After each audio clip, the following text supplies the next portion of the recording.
1978 Ford Courier. And, well, this is, well, one of the most worthless vehicles, but it's also kind of priceless to me. But I'll get back to that in a minute. And what does this even have to do with the best first overlanding vehicle? Well, I'm going to get to that in a minute too. This question came to me through the new anonymous messaging service that we're using to answer questions on Instagram. And, well, it got me thinking. That particular vehicle was like a 1985 Toyota 4Runner, four-wheel drive, 22RE auto. My answer to that was no. It's really not that great of an overlanding platform because it's doesn't have OBD2, lacks payload, lacks power, lacks creature comforts, and while you are going to pay the Toyota tax for that vehicle, Toyota or not, first-gen 4Runners are old as and you're gonna deal with all of the issues associated with that, regardless of how well built the drivetrain and the engine were. After I wrote this diatribe about how it wasn't that great of a vehicle, I had a thought. And that thought led to this video. And that is, well, what is the best first overlanding vehicle?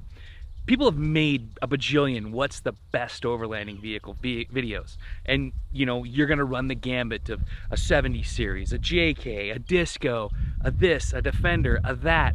But the thing is, those are all great if you know what you want and you can afford it. Realistically, for most people, if you're Google searching this for the best first overlanding vehicle, you don't know what the you want, and you're here to have people like me tell you what you should buy.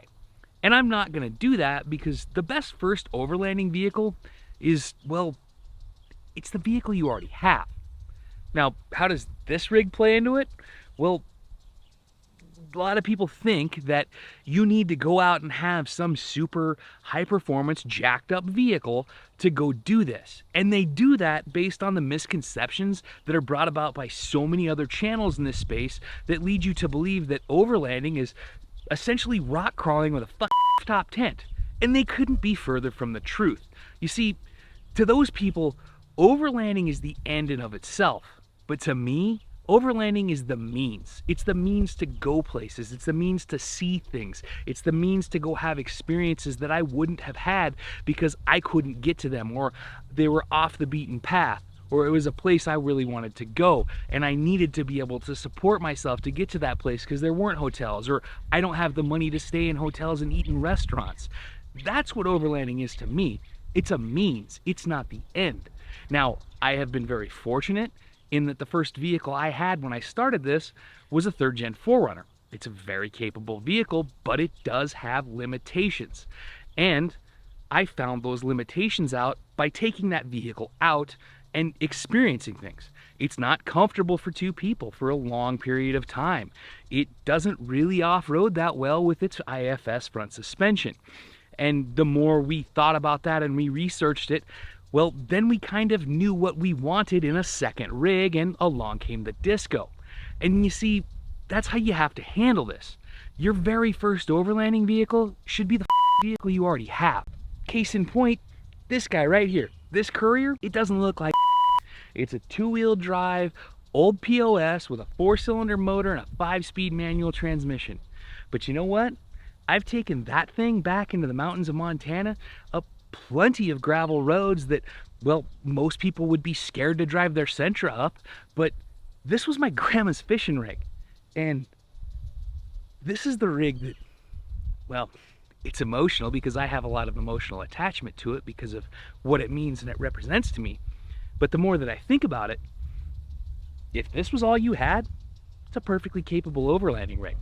You wouldn't think that because it's a two-wheel drive, beat the shit old truck, but I've taken it plenty of places that people would have killed to go to get their Instagram photos from.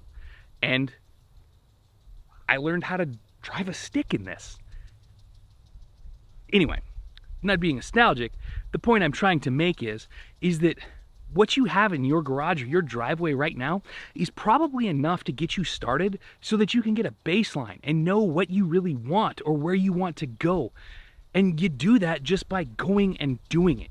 You don't do that by sitting here watching YouTube videos by people who are going to tell you that you need 37s on a JK to go do it. You don't. You just need what you have. And that's the point. Take the vehicle you have and go out there, and then you're gonna learn what you need. And you will start to slowly figure that out with that vehicle as you go out and learn things and learn its limitations. The biggest thing and the biggest asset that you can have to get started in this is just somebody to go with and a friend to go take these experiences with and learn the struggle and how to get through this. Now, case in point, when we were in Baja this spring, I saw those two gentlemen that were out there in an old Honda Accord, and they looked like they were stuck and they had no business being out there. But here's the thing, that was their adventure vehicle. When we walked up on those guys, they actually had jacks and rubber mats and tow straps. I mean, they weren't your fancy off-the-shelf tow strap. This was like literal rope that they used for towing themselves out, because they did that all the time in that vehicle, because that's what they have. And that's how you should approach this. You shouldn't approach this as you're going to build the ultimate overlanding rig right off the bat, because legitimately, the only people that are going to give a that are the people that you go down to impress at Rigs and Brews on a Saturday. Instead, you should be out there exploring the woods and learning how to do this by just doing it. And well, that's the point. You don't need all of those things. You just need the will and the drive to go do it.